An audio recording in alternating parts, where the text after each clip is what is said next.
Hi, and good afternoon, everyone. Thank you for joining us today for our conversation on former service member suicide prevention. My name is Cheree Tham, and I'm the Chief of Programs and Initiatives at America's Warrior Partnership. Currently, we're overseeing Operation Deep Dive, a community-based former service member suicide prevention study. It's led by our team at America's Warrior Partnership and researchers from the University of Alabama with the generous support from the Bristol Myers Squibb Foundation. Today, our goal is to share best practices and resources available to support prevention efforts around former service members. Importantly, we define former service member as anyone who has served in the United States Armed Forces, to include the National Guard and reservists, regardless of the time that they served or their character of discharge. We use the term veteran, former service member, and warrior interchangeably. And without further ado, I am pleased to have Chuck Eastman and Amy Dozier with Stop Soldier Suicide join me today for this conversation. Chuck and Amy, please tell our viewers a little bit about yourselves.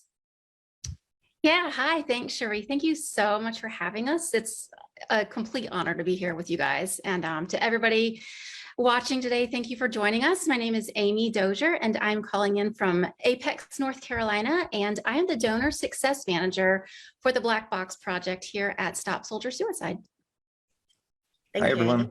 And thank you again, Cheree, for having us on this important discussion today. I'm Chuck Eastman, and I'm the Director of Strategic Partnerships at Stop Soldier Suicide. I'm calling in from Cary, North Carolina, and I retired out of the Army in 2017, and I learned about what Stop Soldier Suicide was doing shortly after retirement, and it's been an honor to be involved with this organization. And we're honored to join you with this conversation today, so thank you. Oh, we're honored to have you guys. I can't tell you how excited I am to discuss the work that Stop Soldier Suicide is doing to support and advocate for our former service members and how we can work together as communities, as providers, to develop an upstream approach to prevent suicide amongst our former service members. As we discuss suicide prevention efforts, I encourage our viewers to type out any questions in the comments section. We will answer as many as we can live, and any we cannot get to today will be addressed directly in the comments or from an email from either Stop Soldier Suicides or America's Warrior Partnership. Before we begin, Chuck or Amy, can you share with our viewers more about the former service member population that you serve? Absolutely. So much like you outlined earlier, we are as inclusive as possible. So we serve any and all generations, regardless of period served, regardless of discharge status. If they served a day in uniform in any branch of the service, National Guard or Reserve, they're considered potentially a client of ours, and that is a veteran in our eyes. And when you say serve, Chuck, elaborate a little bit more on what that looks like. As far as like the population demographics, yes. So it's, our demographics are, about 50% of the Army. Okay. We serve all age ranges, majority being 18 to 35, majority being 35 to 55, and then, about 33% are 18 to 35, and then we're kind of spread across the board. One of the most interesting things in my perspective was that only 50% of our clients are ever deployed. So I spent most of my time in special operations and a lot of time overseas. So I had a preconceived notion about what I thought our clients would look like, and I couldn't have been more wrong. There's not like what I thought would be a typical veteran that was at risk for suicide. There's a lot of just really basic needs, just like homelessness or lacking food or rent and just family issues. So it's a lot of transition issues that we see our clients having a hard time transitioning to civilian life. So there's a lot of hopelessness and a lot of isolation and just feeling disconnected from the rest of their community.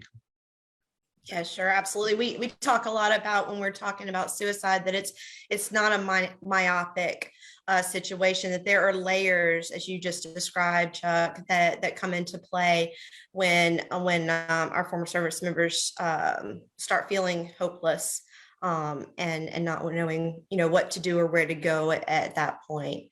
Thank you. Amy, did you have anything you wanted to add to what Chuck was just talking about? So Chuck actually was talking more about the programmatic side of Stop Soldier Suicide. We also have a project that I am working on. It's the Black Box project that you and I have talked about at length. And so I am actually working with families of those that have died by suicide. And again, I mean, I see, all populations, all kinds of lost survivors in my seat. Yeah. And I want to talk a little bit more about that as well, Amy, if that's okay. If you guys could share just a little bit more with our viewers about Stop Soldier Suicide and how you support your former service members across the nation. So, Amy, you're talking about Operation Black Box. Maybe we should start there and how that can support. Sure. So just to give a little bit of a background about what the Black Box Project is for those watching who might not know about this project.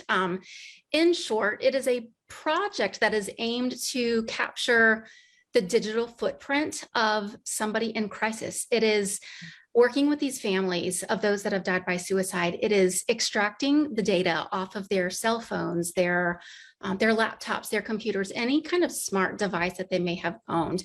We think about these things as our fifth limbs, and they hold so much information. And we see so much research go into like the outward persona of somebody in crisis, but very rarely are we looking at that inward persona, that persona that we don't necessarily see. So this data that we're able to extract with things like machine learning, artificial intelligence, that data that we extract is so critical at looking at what that behavior looks like leading up to those last moments in crisis. And so what I'm doing kind of from where I sit in the house, I am working with those families, stewarding them. I am, obtaining their devices. I am walking with them through this really heavy grief process. We're finding a lot of purpose in the pain that they have felt from the loss of their person. And one of the things that we can do is provide a lot of resources. And you guys, thankfully, are such a great resource for us because, something that we've seen is that these families just want, not only do they want answers, they want this to just not happen again to another family. And the sooner we can find some of these answers, we can build those models and we can start to pinpoint what can we do to solve this problem. These families are just so thankful to have the resources that we give them, and Operation Deep Dive is a wonderful resource for them. Well, and the symbiotic relationship, right, that we have with you guys. So just for our viewers, when Operation Deep Dive first started and we were looking for participants to interview, we defined the community as a geographical location. As time gone on, we realized and recognized that a lot of these veterans communities were on their phones, on their messaging with groups or on their Facebook, and that made their community, and that's where they were holding all the things and presenting all the things that they were feeling in there. And the fact that you guys are looking at that piece is an additional add-on to what is happening with what the community is around the veteran, and very, very valuable information. I look forward to hearing more about the results with that. Chuck, did you want to add anything about Stop Soldier Suicide and your programs? Sure. So I can cover generically what Stop Soldier Suicide does and what our service model looks like. So I think it's important to go back several years to when Stop Soldier Suicide was formed 12 years ago. And we were back then strictly a resource and referral model. So a veteran would call in, someone would answer the phone, they would find them a resource, whatever they need to find. And we evolved over the years to unpaid interns, to paid interns, volunteers. And 4 years ago, our chief program officer came on board, and he had been doing suicide prevention at the state level for nearly 20 years. So he knew all the experts in the space for suicide prevention. So he helped form our scientific advisory committee, which advised us on how to create a from the ground up new service model that is one of a kind, using elements of their expertise from the initial intake and screening tool to the crisis response tool to, CAMS, which is the collaborative assessment management of suicidality, that's to manage the suicide risk, and then having a step down certified life coaching at the end. It's a wraparound case management model that has proven to be hugely successful. In the first 90 days for a high risk client, we show a 75% increase in personal wellness index and a 25% reduction in suicide risk. So it's one of a kind. It's high touch. We meet the veteran where they are. It's all telehealth, and it's really what they're most comfortable with. So we were doing telehealth before telehealth became cool in the pandemic, and we just kind of have evolved with it over the years. And then to highlight one other thing on Black Box, it's one of the programs that really excited me the most when I was coming on board, because they kind of described it, and they didn't really know what to call it. And I said, so I have an aviation background in the military. And I said, oh, that sounds like a black box. And they said, we like that term, because prior to the 1950s, if a plane, crashed and everybody died and there was no witnesses, nobody knew what happened. You could try to recreate the crash, but now that we have cockpit voice recorders and flight data recorders, we know what led up to that crash, the final seconds, minutes, and hours. So we're trying to replicate that with Black Box, learning if there's patterns, if there's, similarities between sentiment and, texts or emails or voicemails. So it's a really exciting project. And when I discovered Operation Deep Dive, I couldn't have been more excited, because it was just an opportunity to reach these families. And then also having a resource, like if they don't have devices, like how can we still provide them services? Who can Amy, hand them off to? So that's where Operation Deep Dive is, a wonderful partner, and we're excited. Yeah, great. And that's a great analogy. I love, I'm the one that always says, use your words, and gosh, Chuck, you really did with using your words on Operation Black Box and explaining how that came about. I love that. Thank you. Yeah. As our regular viewers know, every former service member's community is different and unique, depending on where they are located in the country. Because of this, challenges impacting our former service members in one state may be vastly different from another. One size fits one. So Amy, you guys might start seeing that from, if you have devices from North Dakota versus California versus, New York State. It'll be interesting to see if the geographical location is influencing the data that you're pulling off these devices. Our goal with Operation Deep Dive is to understand the same. It's to understand these challenges and more importantly, address how community leaders can be a part of the solution. With that goal in mind, if you'll expand a little bit more with our viewers about Operation Deep Dive, either one of you. Yeah, absolutely. So I'm happy to talk about Operation Deep Dive, because it's very rare that you find a mission that's so well aligned and so complementary, because we had Black Box, and we were doing our best to reach families that had access to devices. And I remember I got like an AWP newsletter one day, and it was talking about learn more about Operation Deep Dive, and it was talking about how you're gathering data to provide to DoD to confirm veteran status, but then you're also interacting with the families. And that's what really got my attention, was like they're talking to the people we want to talk to, and vice versa, we're talking to people they want to talk to. So we all want to support each other, and so there's another organization that we work with quite a bit, and they, historically they did what we call a psychological autopsy, which is when they have these conversations with the survivors. And just when I learned that Operation Deep Dive was doing the same thing, but currently, I was like, well, this is a perfect meeting of the minds. So we can put our data together, we can figure out, what's possible. Is there alignment between the outward facing persona that Operation Deep Dive is collecting from the interviews, and then kind of the inward facing persona that we're getting insight on from Black Box with, what website is on at 3 a.m. Mhm. What are they texting the final minutes and seconds of their life? All too often we hear, I just talked to him and he was fine. We don't know what happened. What was that? What was that precipitous decline in their well-being? So to learn, what Operation Deep Dive is going to learn from these interviews, and hopefully at some point be able to compare them, to the families that we're working with, is just and it has such a huge potential too. We're only talking the veteran space at this point. Yeah. What can be done for suicide prevention as a whole? Yeah. It's the 10th leading cause of death for Americans, and Americans are already pretty bad, compared to the rest of the world at suicide. And the past 2 years haven't been great on anybody's mental health.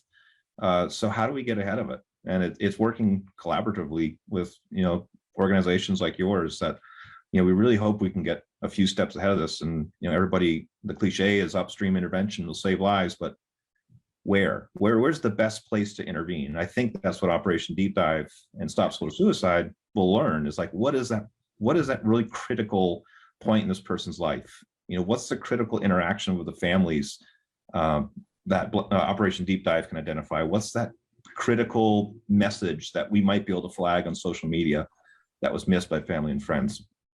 So Yeah. it's a great opportunity for all of our organizations to get better for the community and save lives together. Yeah.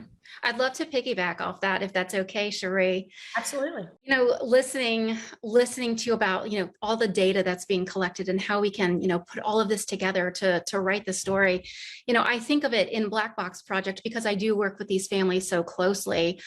I think of it sometimes from like a family advocacy grief journey type of perspective.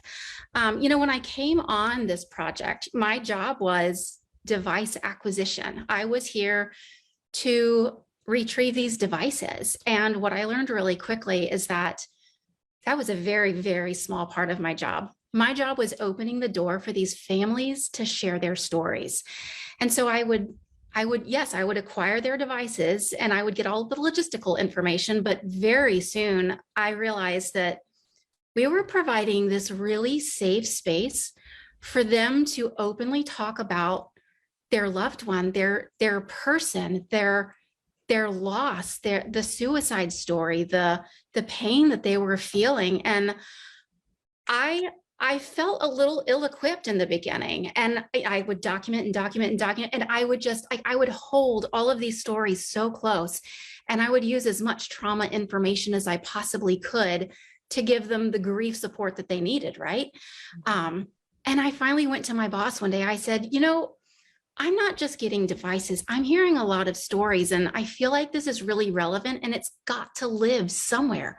Where do these stories live? Like, of course, I'm so honored to hold them, but I feel like there's got to be another place for them. And here you guys are at, Operation Deep Dive. And not only is it a place for you guys to help us collect data and to move this mission forward, we are all giving these survivors such a safe place to heal and share their stories. And that's really, at the end of the day, all they want to do. Oh, yeah. A lot of feedback we get when we've conducted interviews with participants is that it's moved them from a position of being able to do awareness around suicide prevention, but be an active participant in saving the life of someone else. And that has been described as being a very cathartic, very, very personal and mission driven for the people that we've been interviewing. So yes, thank you very much. Just for our viewers, you guys heard Chuck say psychological autopsy. That might be a term that's unfamiliar to those of you who are watching. So what we're going to do is we're going to define that in the chat so that you know what that is. So if you'd like to see that, you'll see that in the comments on the chat of a psychological autopsy. So you guys, with all the stuff that we've talked about, how do we get our viewers involved with Operation Deep Dive and Operation Black Box and become a part of our larger team that is focusing on ending former service member suicide? That's a great question. That's obviously the biggest challenge of all of this. And I think one of the things is to work on destigmatizing suicide.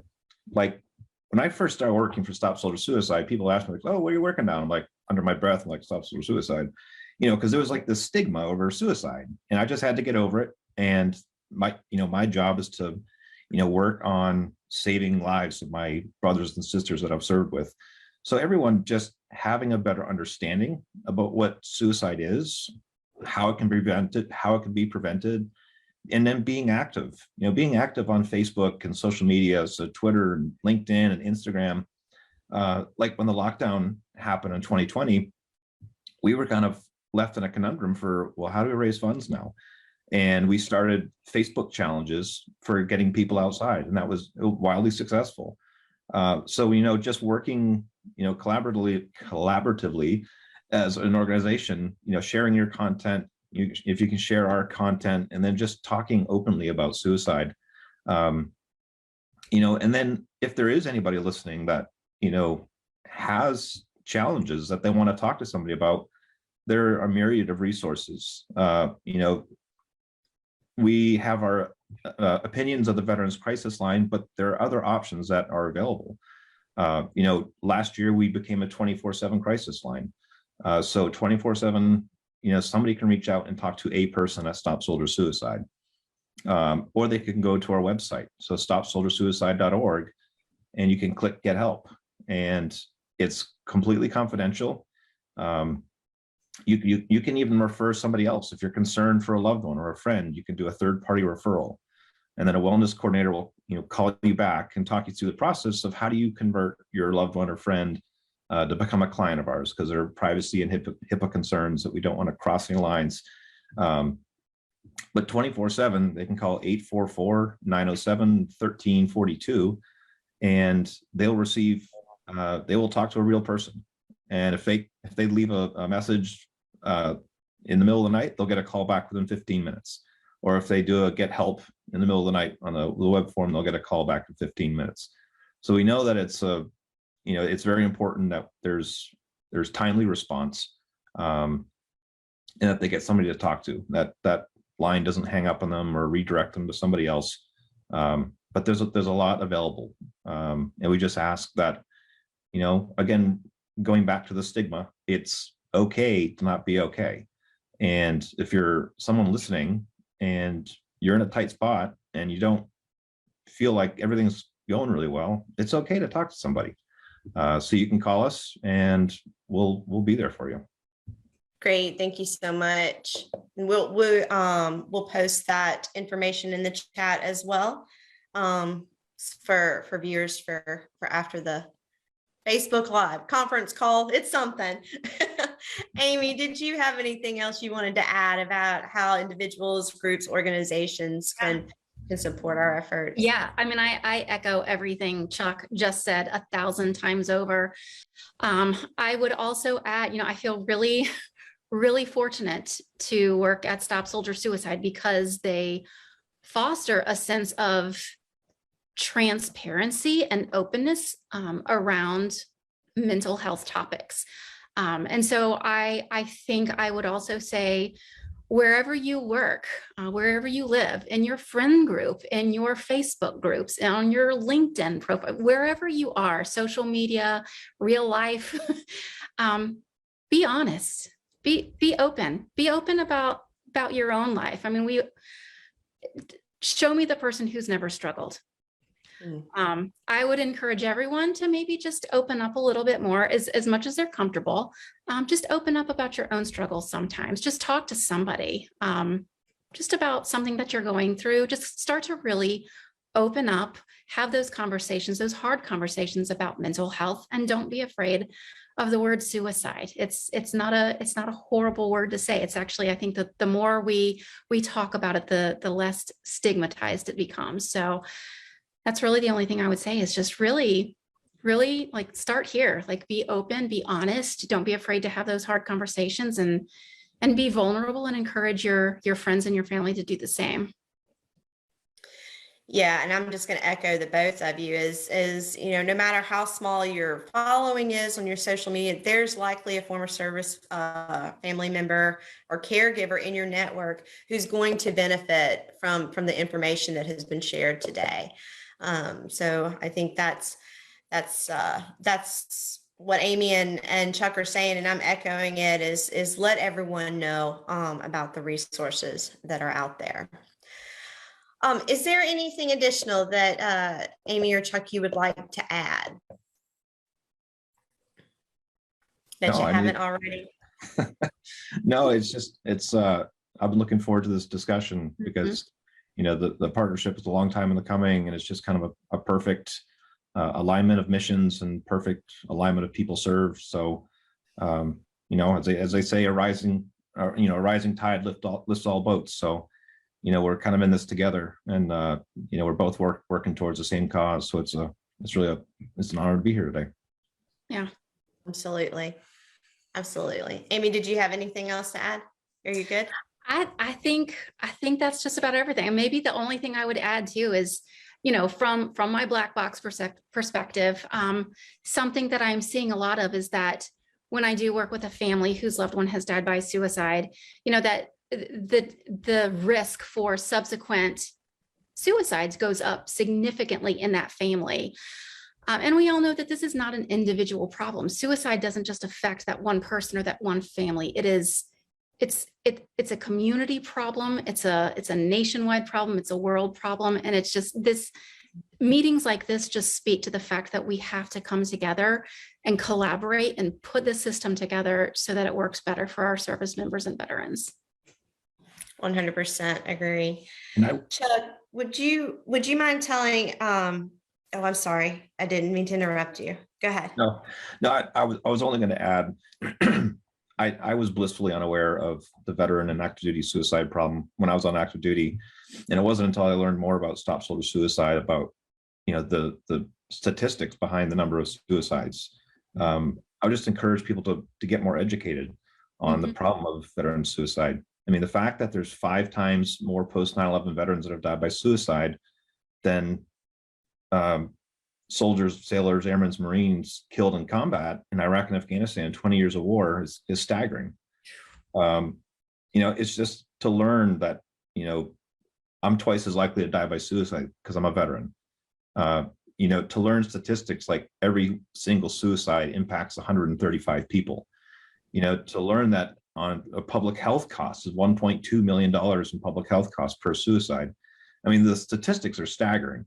And the more you learn about it, and the more you open up your aperture for what's the scale of the problem and what could be done about it, the more people would want to get involved with organizations like ours that are really, on the forefront of trying to change this narrative and trying to, make me, no more at risk for suicide than someone that hasn't served. So I think education is part of it. So just being present, learning what you can, and just supporting organizations that are doing the best. So yeah, I couldn't agree with you more. And we've talked a lot about suicide today, and I'll go a little bit into it, but Operation Deep Dive not only looks at death by suicide per death certificate, but also probable suicides, or what's considered non-natural, because related to what you talked about with the stigma, even when there is a death by suicide, if the coroner medical examiner can err on the side of not documenting it that way for the family, then they tend to do that, and we're missing a larger part of the premature death that is surrounding our veterans. So that 2 times that you just talked about, Chuck, could potentially be a lot more when you add in the whole gamut. If you don't mind, Chuck, if you could just for our viewers repeat your name and how they can contact you if they have additional questions. Sure. So it's Chuck Eastman, and you can reach me in my email. It's chuck.eastman, EASTMAN @stopsoldiersuicide.org. Great. And Amy, if you'll do the same thing, particularly if people are interested in participating in Operation Operation Black Box. Yes. So I can also be reached at amy.dozier, that's AMY.DOZIER at stopsoldiersuicide.org. And we do have another person on the team, so I can also provide her email and contact information as well. And we can wrap up these families in all the love we have. Now I'm just going to do a little recap of kind of Operation Deep Dive and participation with that piece. I just want to reiterate that we do use the term warrior, former service member, and veteran interchangeably in the context of the study to ensure that it is clear who is eligible to participate in an interview. We are aware that some, like my dad, for example, he does now, but didn't consider himself to be a veteran because he didn't serve in combat. So we wanted to make sure that anybody who died of suicide or non-natural causes, that their family members were aware that they could be eligible to participate in this study. If your relative, friend, loved one, or coworker was sworn into the service for one day, they qualify as a former service member for the purposes of Operation Deep Dive. It does not matter which branch they served or for how long they served. It does not matter their character of discharge or whether they completed a combat deployment. So what is the goal of the interview? The goal of these interviews is to understand how the deceased service member was engaged within their community and how the community can better support for former service members in the future.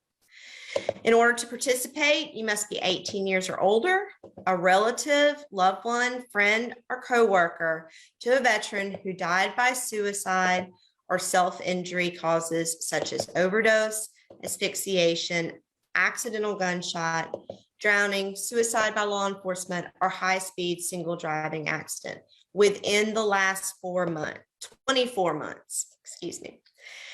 If you're eligible and would like to participate or know someone who might want to participate, please visit americaswarriorpartnership.org/deep-dive to contact our research team.